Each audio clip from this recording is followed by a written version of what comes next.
Hello and welcome to the Busy Bug Homestead. So today we are going to be doing another outdoor project, and I also this week or maybe next week will have an update on the seedlings that I am currently hardening off to get ready to go outside. Our last frost date is coming up really soon. I believe it's April 28th. That's what they say. I think we have a frost, like getting real close to the borderline of frost coming up this week also. So I'm kind of like playing it safe with my plants. They're staying in a little bit longer. Normally I push it and then I always get mad at myself for having to cover everything. So we're going to avoid that this year. But I am starting to put some stuff in the ground. I am going to be doing potatoes in this video. I have a bag of potatoes, seed potatoes that I picked up at my local garden center. They were the red Pontiac. Yeah. They were $6 for the bag. I've never tried potatoes before. I figured why not? I'm already growing so much other stuff. Why not add one more thing to my watering list for summer? So, this is what they're currently looking like. They've already started sprouting. I've got a couple of eyes. And I am not going to cut these potatoes. I'm going to stick the whole thing in the ground. I watched a bunch of videos and decided that this would be the best way to do it, mostly because I'm afraid to screw them up. I am going to also be planting them in a container or a raised bed type situation. I have this 9-gallon kind of container thing that I picked up from Lowe's. We are going to put a couple of holes in the bottom. I'm going to be putting my potatoes in here and then covering them with a thick layer of straw mulch so that they can grow up through the mulch. And then when I'm done, I will just be able to dump this over into a bigger vessel and harvest that way. This way I don't have to use a harvesting fork. I don't have to worry about piercing anything. Just is going to really work for me and kind of being lazy in the fall or harvest time. I'm going to have so much going on, hopefully, if we don't lose our crops, that it's one less thing I have to really worry about having to go in and dig in the soil when I can just dump the whole thing over. So I am going to get started with drilling holes in the bottom of this. I'm thinking not very many, just a couple for drainage. And then it's going to be moving over to an area where I started building raised beds. And I plan on doing an in-ground bed. And I made a serious mistake already in my raised beds, which I will show you when we get over there. So let's go drill holes. All right, so I'm going to be starting with this smaller drill bit and then moving into a larger one because this is a very thick plastic. I don't want to struggle trying to push the drill bit in. My other drill bit, the size that I actually want, has a point on it, but I don't think it's enough of a point to actually make the hole. So I am going to do the higher points here, and I'll probably do one in the center all the way down just to make sure I have enough drainage holes because I don't want my potatoes sitting in boggy water.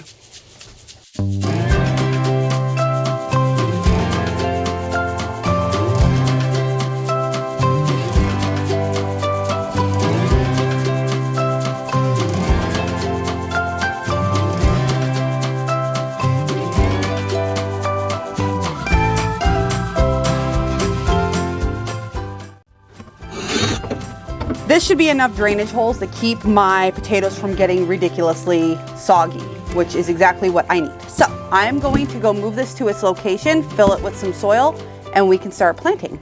All right, so we are over in the area that I'm trying to make into a new garden bed. And you can see I built 2 boxes. I have at the very end over here, the little tub we're gonna be working with. I'm going all the way down the line for this fence eventually. I'm working on it slowly. The issue I'm having, and I know better, and I didn't do it because I was in a hurry and not thinking. I built these beds directly on top of the soil. They're only one panel high. I did not put cardboard or anything underneath it. So I have got dandelions growing directly up the center, which is fine. I can weed them out, but it's kind of annoying. So I have the thing here almost full of soil. It's not fully up to the top. I'm going to plant the potatoes in it. Now, what I'm going to be doing, because I know you need to keep hilling them up to keep them from being exposed to the sun so they don't become poisonous. I have a little cage I'm going to put around this round container, and I'm going to hill it, but I'm going to hill it with mulch. And I'm just going to keep adding mulch to keep it out of the sunlight. That is going to be the method I go with so I can get it higher. So I want to save my money on the soil, which is getting, pretty pricey when you keep buying bags of soil. And we're just going to hill it up with the mulch and see how that works. So I'm not going to put the black wire on today because I don't need it today. But as soon as they start coming up and I need to do the first round of hilling, I'll just smack that on there. So let's get into planting our potatoes, and it's a real simple process. Okay, so what we're gonna do is I'm just gonna take my potatoes that I have here, And I'm going to level out my soil a little bit. I took my gloves off. I probably should have left those on. I'm going to make sure there's enough soil underneath because this is a very shallow bowl that I chose here. I want to make sure there's enough soil under my potatoes, and I'm just going to kind of space them out a little bit. I don't have many in this bag because this is my first time growing. I thought I'd try it before, but you want to make sure that they are facing up. So you want to make sure your eyes are facing up so that the green can grow up. And these ones have several eyes on them, so I'm kind of just laying them flat, trying not to crowd them. And that's the nice thing about doing it in a container you can dump over, because I can start fresh and I don't have to dig holes every time I do this, if this method works.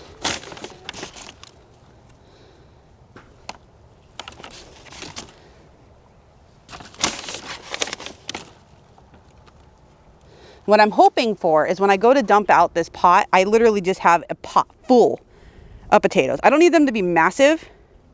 Just like a good, decent harvest of potatoes would be great.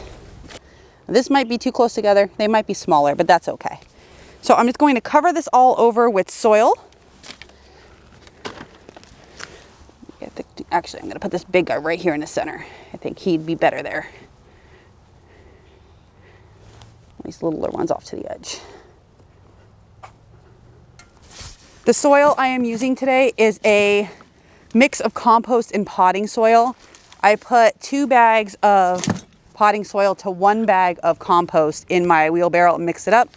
This mixture will get me through a couple of different types of plants, so it won't just be this.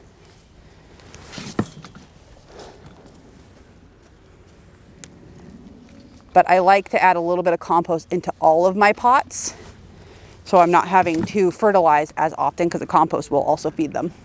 Potatoes like to be planted about 6 to 8 inches. I read some places that you can do 4 if it's a smaller potato. I am going for an exact 8 inches total in this bucket with the soil, so 6 inches deep. And then we will be hilling them up, like I said, with the mulch. So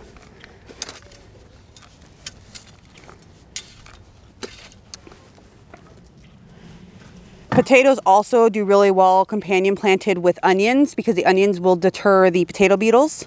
You'll hear me talk about onions a lot during the growing season, because they were a workhorse in my garden past couple of years that I've done it. They like to grow with other things, and they thrive and also repel pests. So, and plus, and you can store them if you get the right variety, you know, much like potatoes. You get the right variety, you can store them all winter long. All right. I'm going to pack that down. I'll put another layer on top, and then I'm going to cover this with the mulch.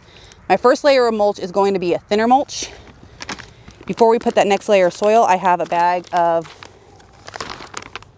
plant tone. I'm going to put some on top so that every time it rains on my bucket, it feeds my soil. Potatoes are very heavy feeders because the tuber takes a lot of energy to create more tubers. So just keep that in mind. If you're going to be planting these, they are not a set it and forget it kind of a plant. They are going to need to be tended to, which is why I like to start them off with the manure also, because it gives that a little extra nutrients.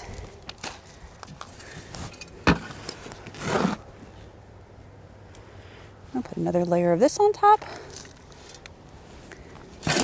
You know, I wasn't going to do the cage just yet, but I think since I filled this up so high with soil, maybe we will just do the cage, and then we'll put the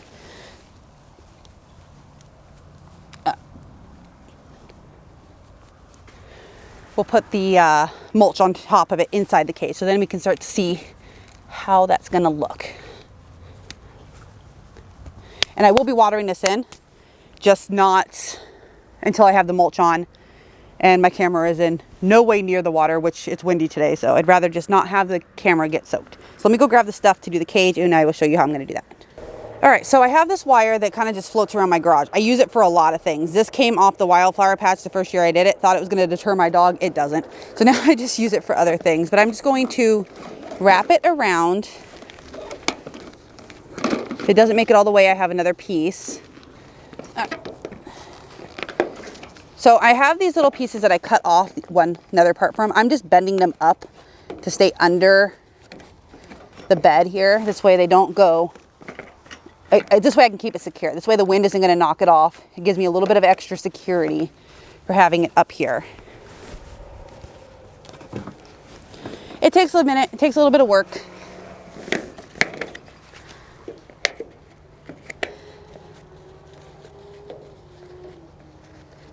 Because I've used these for other projects, and like I've used them for trellising, I've used them for a bunch of random stuff, keeping animals out of things. They're never cut to the size because I'm just recycling. I do not like to waste anything. Like if I see something come in that I could turn into a raised bed, absolutely, I'm putting a plant in it. All right, looks like we made it all the way around. There might be a gap at the bottom, but that's not even going to cause a problem.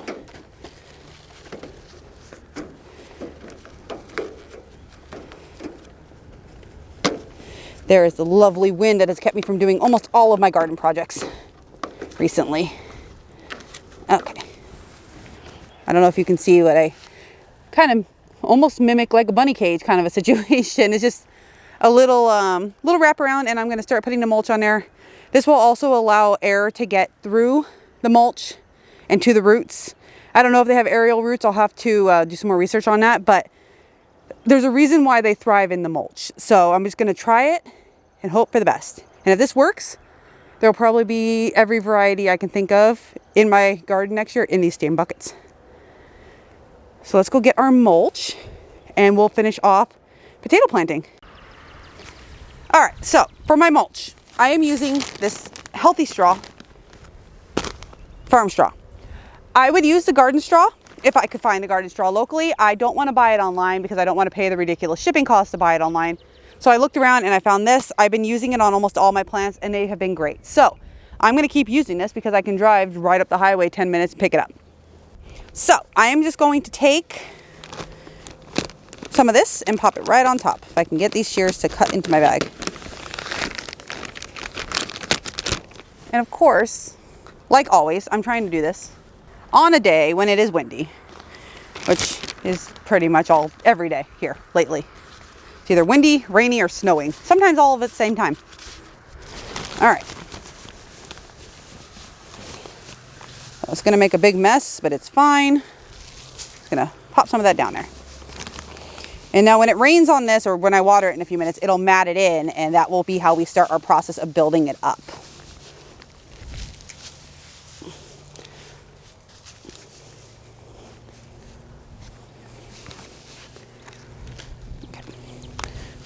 So this might seem like a little bit of a thick layer. I did this because it's windy over here and I know some of it's going to blow away.